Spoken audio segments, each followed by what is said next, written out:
Bienvenidos a la octava conferencia en línea del ciclo El arte del dibujo y el modelado de la Escuela Nacional Preparatoria. Es un gusto saludarlos. Les doy la más cordial bienvenida a este proyecto impulsado por la Dirección General de la Escuela Nacional Preparatoria, por la Secretaría Académica, así como por la Secretaría de Difusión Cultural a través de la Jefatura del Colegio de Dibujo y Modelado. Los organizadores de este evento les agradecemos su participación y les recordamos que si les interesa sumarse a este proyecto, pueden consultar las bases en el sitio web de dibujo.dgenp.unam.mx. Los invitamos también a que realicen sus comentarios y que participen en el chat. Los ponentes y algunos otros profesores estaremos atentos a sus comentarios y no olviden registrar su asistencia en el formulario que aparecerá en la descripción del video al terminar la conferencia y en la página web de dibujo. El día de hoy contamos con la participación de la maestra del plantel número 8, Carmen María Herrera Mejía, quien nos hablará sobre la química del color en el desarrollo del dibujo y modelado. Déjenme leerles un poquito sobre la trayectoria de la maestra. Ella es egresada de la Escuela Nacional de Artes Plásticas, de la licenciatura de Diseño Gráfico y tiene el grado de Maestría en Arte, ambas con mención honorífica. Es profesora de tiempo completo titular A en la asignatura de Dibujo 2 en el plantel Miguel E. Schultz.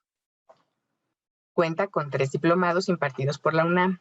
En el 2015 fue distinguida con el reconocimiento Distinción Universidad Nacional para Jóvenes Académicos en el área de docencia en educación media superior.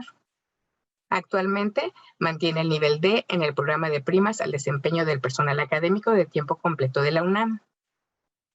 Y en el 2020 fue distinguida con el reconocimiento Sor Juana Inés de la Cruz que otorga la UNAM a las académicas cuya labor ha sido sobresaliente en campos de la docencia, la investigación y la difusión de la cultura. Así que los dejo con la maestra Carmen y les agradecemos nuevamente a todos ustedes su presencia. Adelante. Hola, me da mucho gusto compartir con ustedes un tema tan apasionante como es el color. El día de hoy vamos a hablar acerca de la química del color en el desarrollo del dibujo y el modelado. Vamos a reflexionar sobre ciertas aportaciones de la química como esta disciplina que va a permitir el desarrollo científico y tecnológico de la producción de los colores. Es esta misma evolución la que permite los diversos estilos en el dibujo y el modelado a lo largo de la historia. Es por eso que nosotros observamos que en ciertas épocas se utilizaban más unos colores que otros o se pintaba en ciertas superficies más que en otras. Para comprender esta historia del color, vamos a ver qué es un pigmento y qué es un aglutinante. Los pigmentos son ciertos materiales responsables del color. Su origen, pues son las piedras, la tierra, plantas, frutos, animales, insectos. Hay varias fuentes naturales en donde los podemos obtener. También puede ser sintéticos, pero algo que debemos de tener en claro es que no existe ningún color que se pueda utilizar directamente. Es decir, que para que nosotros podamos manipularlo, pues primero tenemos que localizar la fuente de donde lo vamos a extraer. Segundo, transformarlo, eso quiere decir molerlo, machacarlo, deslavarlo, etc. Y después lo tenemos que manipular con otras sustancias. Si nosotros aplicáramos directamente los pigmentos sobre una superficie, pues estos pigmentos corren el riesgo de deslavarse si es que llueve o si tienen las piedras, alguna sudoración, y también no se van a fijar ni se van a percibir, como nosotros lo hemos visto a lo largo de la historia en las diversas obras artísticas. El aglutinante es el elemento que va a unir estas partículas de los pigmentos y garantiza que se adhiera a estas superficies. Obviamente el aspecto y comportamiento de los pigmentos pues va a depender de varios factores. Estos factores físicos y químicos pues van a modificar su tono y su saturación, así como el poder de cobertura. Eso quiere decir qué tanto van a cubrir la superficie en la que lo estamos aplicando. Estos pigmentos trabajados con ciertos aglutinantes pues obviamente van a reaccionar diferente ante la luz, gracias al tamaño de las partículas y obviamente las sustancias que hayamos utilizado como aglutinantes. Vamos a ver qué es el mordiente. El mordiente es este elemento que se utiliza para fijar los colores. Por ejemplo, se utiliza mucho en la tela para fijar químicamente a los hilos estas sustancias de los pigmentos. Como mordientes a lo largo de la historia pues se han utilizado metales, sales, extractos derivados de la leche o incluso la sangre. Los más utilizados en la industria textil son el alumbre potásico, el hierro cobre, estaño, sal, el vinagre, limón o el bicarbonato de sodio. A lo mejor en algún momento que ustedes han utilizado para teñir alguna tela, les piden que echen una cucharada de sal o una cucharada de vinagre. Este proceso va a hacer que los pigmentos se fijen a las fibras de la tela y que cuando nosotros las volvamos a lavar, pues no se deslaven. Los pigmentos pueden ser orgánicos o inorgánicos. Los orgánicos son compuestos de origen animal, vegetal o sintético, pero su característica es que contienen dentro de su composición química el elemento del carbono. Los pigmentos inorgánicos también pueden ser de origen natural o sintético, pero van a proceder de compuestos químicos que no incluyen en su composición química el carbono y se fabrican a partir de una síntesis química, como las sales y los óxidos metálicos.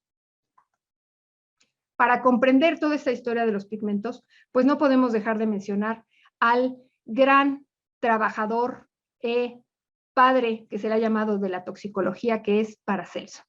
Philippus Aureolus Theophrastus Bombastus von Hohenheim nació en Zúrich en 1493 y muere en Salzburgo en 1541. Él era un médico, pero como un médico de ese tiempo, pues se dedicaba tanto a la medicina como a la botánica, como a la alquimia, como a los principios de la química, como a la cura con ciertas sustancias y materiales. Su nombre lo escogió en homenaje a Celso, que era un médico famosísimo en la Roma imperial.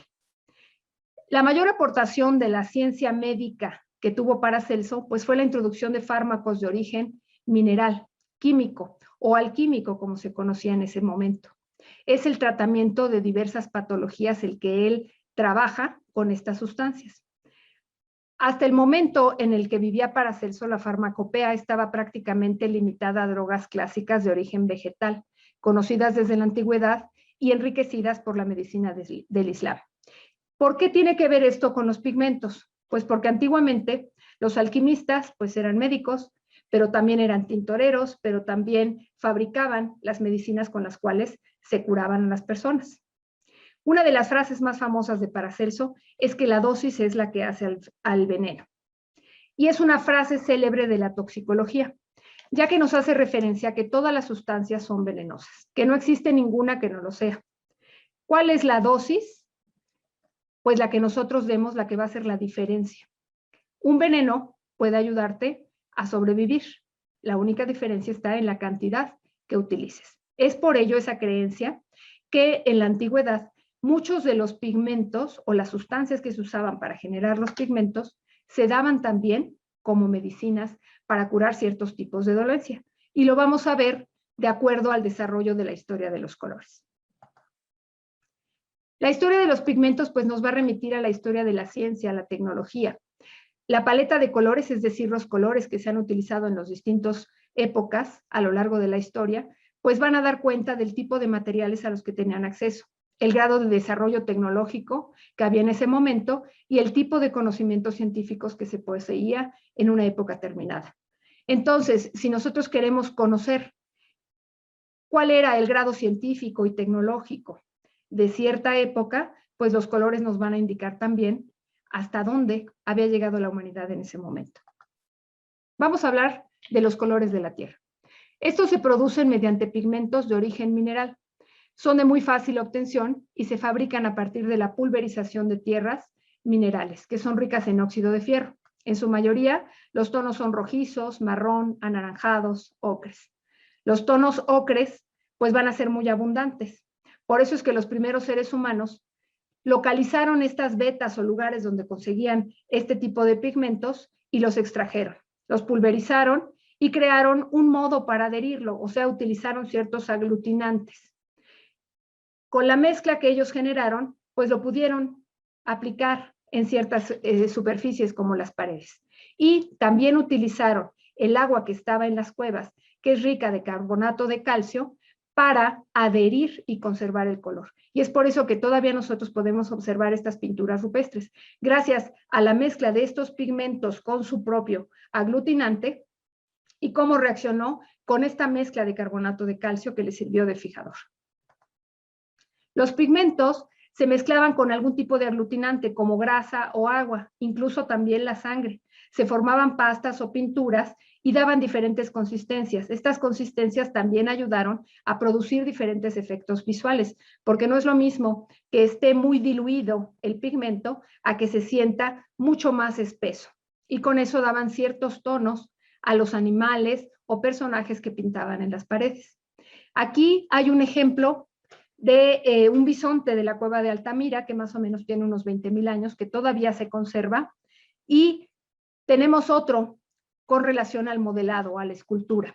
Recordemos que la escultura tiene como base el dibujo, entonces cuando hablamos del dibujo no podemos dejar de lado la escultura, porque previamente existió el trabajo y muchas de las esculturas que veremos tienen un desarrollo incluso sobre la imagen, sobre la estructura que se hicieron, algún tipo de dibujo. Esta es la Venus de Willendorf, que más o menos tendrá unos 20 a 20,000 años de antigüedad, y se sabe que estaba pintada de ocre rojo. Actualmente se encuentra sin esa pintura porque se ha ido borrando con el tiempo, pero en los estudios se ha visto que hay restos de esta pigmentación rojiza.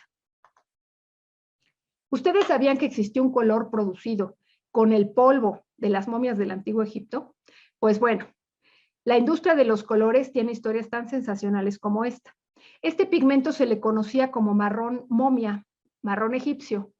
Los romanos le llamaron caput mortum o cabeza muerta y fue utilizada muchísimo por los boticarios desde el siglo XVI. Lo más curioso es que los egipcios nunca lo utilizaron como un pigmento. Cuando se descubrió los restos del Antiguo Egipto, se encontraron miles de momias y entonces estas momias causaron pues cierta curiosidad y la gente que se dedicaba a la industria farmacéutica o química vieron que a lo mejor podían sacar algunas sustancias interesantes porque les daba mucha curiosidad el ver cómo habían durado 1,000, 2,000, 3,000 años esos cuerpos. El pigmento marrón momia pues era un marrón oscuro y la creencia en esos momentos era que si habían durado tanto tiempo estas momias, pues poseían estos pigmentos la esencia de la conservación. Entonces, este marrón momia no solamente se vendía para los pintores, se vendía también para curar ciertas dolencias y sobre todo como un elixir de la eterna juventud. Este pigmento se vendió hasta el año de 1960. Fue cuando se vendieron los últimos frasquitos con estas sustancias. Y cuando ya no hubo más momias, pues se acabó la venta del marrón momia. Y les voy a contar una anécdota muy simpática de este pintor del cual tenemos la ilustración, que se llama El último sueño de Arturo, en Avalon. Y este pintor se llamaba Edward Burne Jones. A él le encantaba pintar con el marrón momia, porque si ustedes observan sus cuadros, son de una riqueza cromática excepcional. Y ese tono que le daba el marrón momia a sus pinturas le fascinaba. En algún momento, platicando con ciertos farmacéuticos, él se entera de esta historia de que en realidad estos pigmentos que ya venían envasados en tubitos, pues eran obtenidos de polvos de momias traídas de Egipto. Él se impresiona muchísimo, era un hombre muy religioso, y entonces corre inmediatamente a su estudio y saca su último tubito del pigmento marrón momia. Esta historia la narra su esposa porque le pareció muy curioso que de repente llamó a todos los amigos pintores, pidió que se hiciera una ceremonia y en el jardín de su casa hicieron el entierro de ese frasquito de pigmento. Y después de unos días, la hija va y siembra una margarita encima de donde había enterrado el pigmento, pues para rendirle culto a esa persona que ya había muerto hace miles de años. El color rojo. La obtención de este color fue durante mucho tiempo asociada con complejos procedimientos clandestinos y sobre todo a la opulencia, ya que el cinabrio o sulfuro de mercurio era muy costoso. Esta sustancia es demasiado tóxica si no se sabe manipular, incluso pues puede llegar a ser mortal.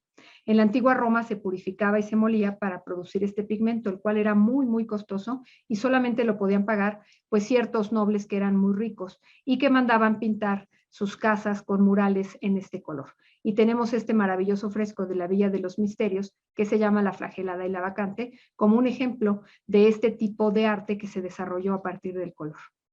El bermellón tiene su origen en la alquimia, en esta profesión que es precursora de la química. se hacía una síntesis que fue una innovación de la época medieval. Los alquimistas en ese momento pues pretendían obtener oro y ellos creían que el paso anterior a obtener el oro pues era obtener el color rojo y se le llamó elixir rojo. Y este elixir rojo va a desarrollar un vínculo entre este color y el oro. Se creía que este compuesto de sulfuro de mercurio iba a actuar el azufre como el semen masculino y el mercurio como el flujo menstrual femenino, produciendo la unión de ellos dos un embrión. Y si se producía el embrión, pues se podría producir el oro. Eran las creencias en ese momento. En América tenemos como ejemplo del rojo la grana cochinilla, que proviene de este insecto que es un parásito que le crece a los nopales. Y su color representaba el poder, la sangre, el sol y el fuego. Se le llamaba sangre de nopal. Solamente las hembras de este parásito contienen el ácido carmínico, que junto con otros elementos va a producir este color que se utilizó como pigmento, sobre todo de textiles, y que hoy en día también se sigue utilizando como colorante de cosméticos, alimentos y bebidas. Les cuento rápidamente una anécdota. Hace unos años, Starbucks tuvo que pues pagar una demanda millonaria porque confesó que utilizaba pigmentos obtenidos de la grana cochinilla para hacer las bebidas de fresa o de cereza. Con eso les daba el color y las teñía. Entonces lo demandaron muchos clientes que eran veganos y que ellos decían que pedían esos productos precisamente porque pensaban que eran veganos. O sea, lo pedían con leche de soya y le ponían ese pigmento de fresa, pero ellos pensaban que venían de un vegetal y no de un insecto. Y entonces, pues bueno, Starbucks tuvo que suspender la compra de la grana cochinilla para pigmentar sus productos. Este colorante se produce, el colorante de la grana cochinilla, se produce cuando se une la sustancia que se extrae del insecto que no tiene color, pero cuando se junta con el metal, que puede ser, por ejemplo, aluminio o calcio, pues da una gran variedad de tonos rojizos. Y depende de la aplicación que se vaya a tener, que se va a utilizar diferentes mordientes o diferentes sustancias para mezclar. El amoníaco, por ejemplo, se utiliza para dar el color a las bebidas. Y aquí tenemos dos magníficos ejemplos de pinturas realizadas con grana cochinilla. La recámara de Van Gogh en 1889 y estos músicos de Caravaggio en los cuales podemos apreciar cuál es el color del pigmento de la grana cochinilla. El azul. La historia de este color es sumamente interesante ya que es el primer color que se asocia a una síntesis artificial, que quiere decir que no se extrajo directamente de una fuente primaria, sino que fue una mezcla de compuestos químicos. Se sabe que su primera datación está en la Edad de Bronce en el Antiguo Egipto. El azul egipcio se llamó después por los romanos caeruleum o cerúleo y se fabricó a través del calentamiento muy controlado de una mezcla de sílice y un compuesto de cobre, carbonato de calcio, que es el natrón, que eran estas sales que se utilizaban para la momificación. Aquí tenemos un ejemplo maravilloso del hipopótamo William, que es un símbolo del río Nilo y que es una pieza de cerámica. Recordemos que el dibujo pues está presente también en el modelado y aquí esta pieza incluso tiene dibujos de las flores de loto. Esta pieza de cerámica ya contiene un cierto grado de tecnología, tanto en el desarrollo de la pieza completa de cerámica como en el esmaltado. Y sobre todo su importancia radica precisamente en esta tonalidad azul que pudieron obtener los egipcios a partir del estudio de la química. En la época medieval, el vidrio azul fue la materia prima más cara, ya que se le comparaba con el azul de esta piedra preciosa que es el zafiro. Y lo obtenían a partir de óxidos metálicos y del cobalto, que se extraía de las minas de Sajonia o de Bohemia. La ilusión que producía esta luz azul era la luz divina y los vitrales hacían tangible esta luz presente en las iglesias o catedrales medievales. Y aquí tenemos un maravilloso ejemplo de la Basílica de Saint-Denis en París, Francia. El azul de Prusia fue el primer pigmento sintético de invención documentada. Eso quiere decir que se sabe específicamente cuándo y cómo se produjo. Y esto fue en Berlín en 1704. Y se trata de un compuesto complejo que se basa en el ferrocianuro férrico. Otro tipo de azul muy interesante es el azul ultramar, que se usó como el pigmento más valioso que el oro. Y se utilizaba una piedra preciosa llamada lapislázuli que se traía de Afganistán y por ello se le dio ese nombre, ultramarino o ultramar, que quiere decir más allá del mar. Este color, el azul ultramar, se utilizó para colorear las miniaturas medievales. Aquí tenemos un ejemplo maravilloso de esta miniatura de un libro de horas que se llama Las muy ricas horas del duque de Berry. Era un señor feudal que pues mandó a hacer estas pequeñas miniaturas narrando lo que se hacía durante todas las estaciones del año en su condado. Y esta miniatura está hecha por los hermanos Limbourg en el año de 1410 y está en el castillo de Chantilly, en Francia. El amarillo. Desde la antigüedad se utilizó un pigmento amarillo que se conoce como el oropimente o sulfuro de arsénico.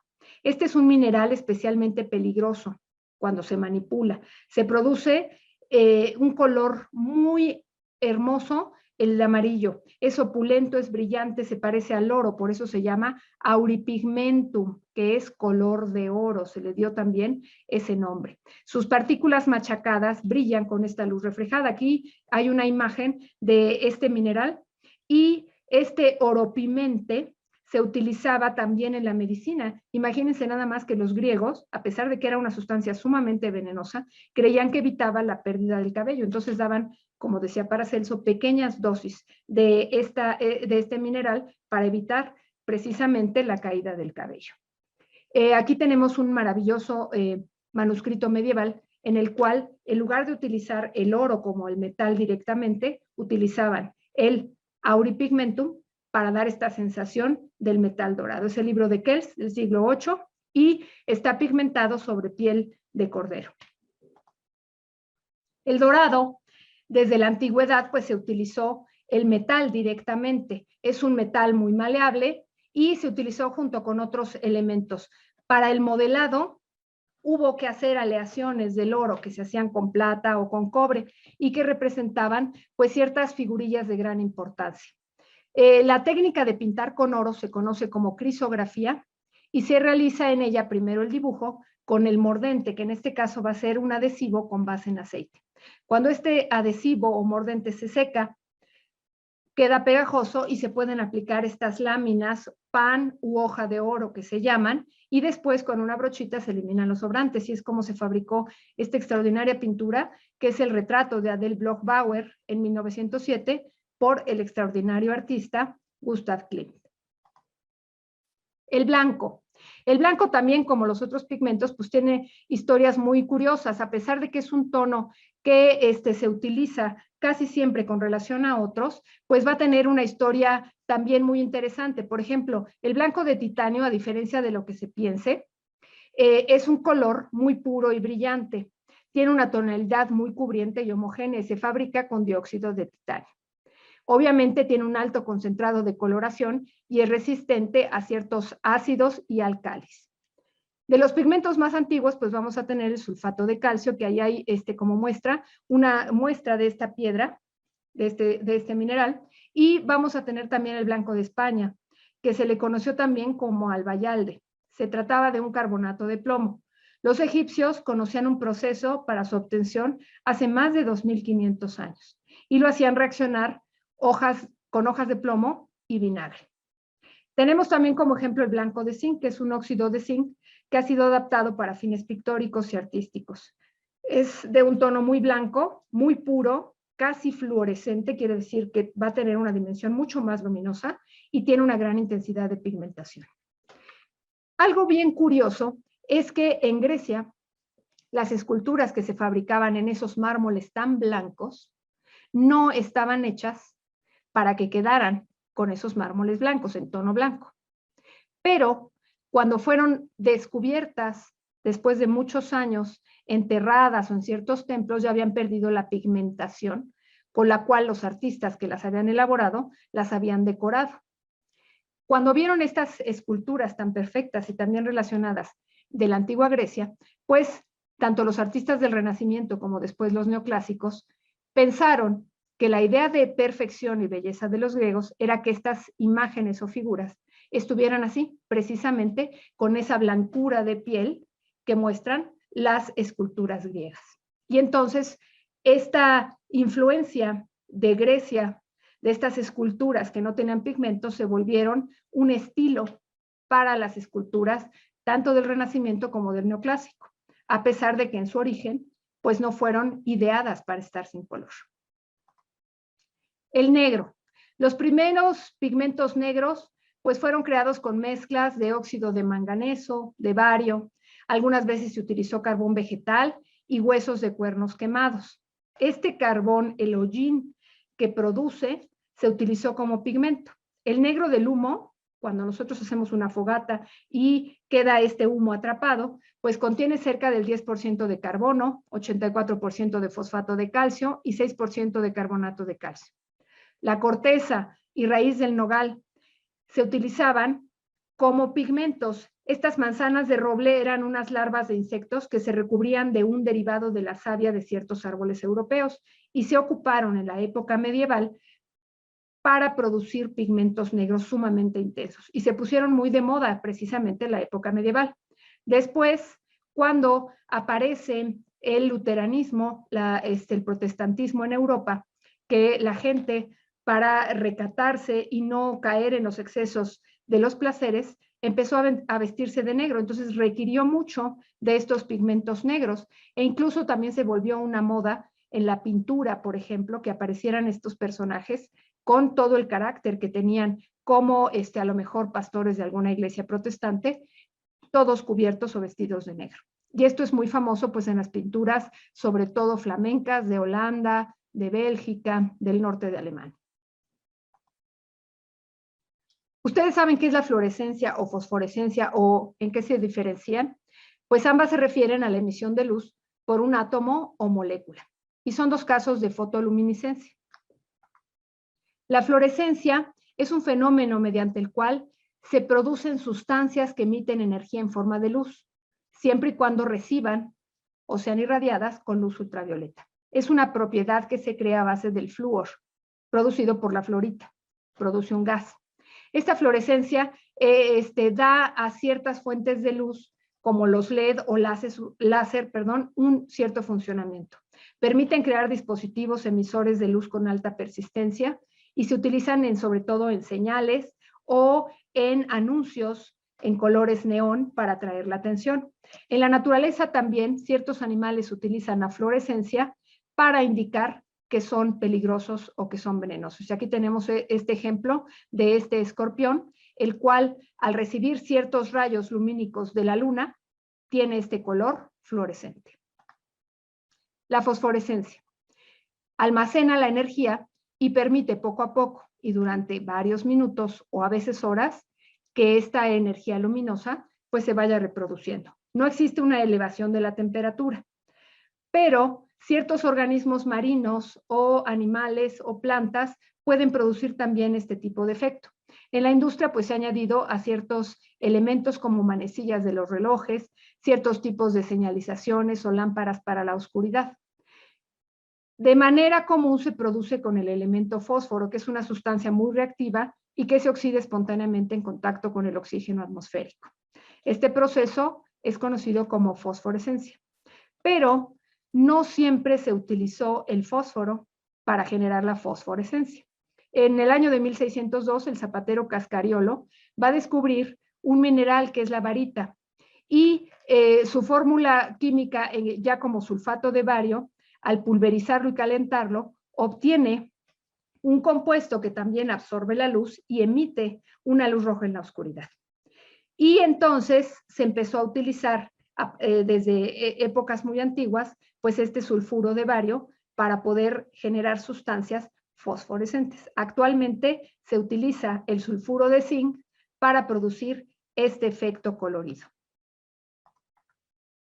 Espero que hayan disfrutado mucho de este viaje que hemos hecho alrededor de la historia de los pigmentos. Les agradezco mucho su asistencia. Les agradecemos su presencia en esta charla. Esperamos les haya gustado. Los organizadores de este evento nos encontramos entusiasmados de crear este espacio colaborativo y les reiteramos la invitación a todos los docentes de la Escuela Nacional Preparatoria para que participen en este proyecto y se sumen como expositores. Para mayor información, consultar la página de dibujo de genp.unam.mx.